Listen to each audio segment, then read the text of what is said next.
Good evening and welcome to Tucker Carlson Tonight. The president of Ukraine, Volodymyr Zelensky, addressed members of Congress today in a long and at times moving speech. Among other things, Zelensky demanded the United States shoot down Russian aircraft over his country. The White House has not yet agreed to do that, but things do seem to be moving very rapidly in that direction. Not long after Zelensky's address, Joe Biden announced the United States will send a total of at least $1 billion of weapons to Ukraine just this week. Members of Congress from both parties then emerged to say they don't think that's enough. Watch. And the lethal drones, we need more of those in country as well. You know, people talk about a no-fly zone when they can create their own if we give them the military equipment and weapons.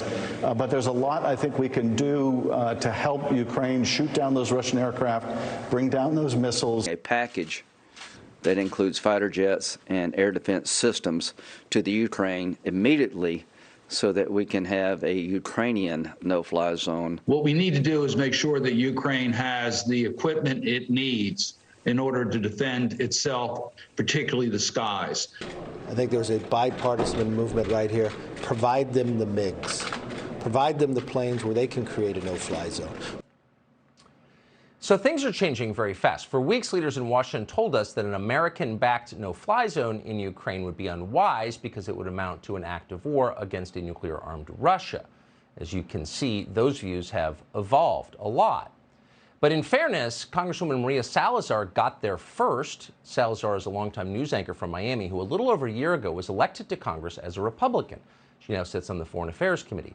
A week ago, a reporter from the Gray Zone asked Salazar what she thought of a no-fly zone. Here's what she said.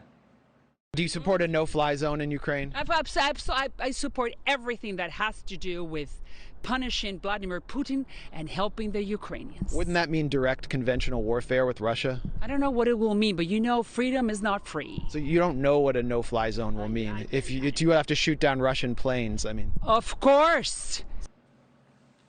I don't know what it will mean, but you know freedom is not free. Now, we made fun of that answer last week when we first showed you that clip.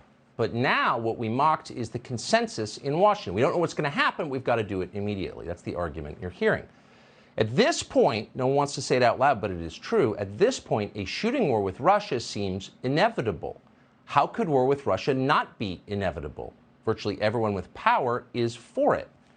We remain against it. We think that joining a war in Eastern Europe will hurt this country, though to be clear, when and if that war starts, we will be praying passionately for America's total victory.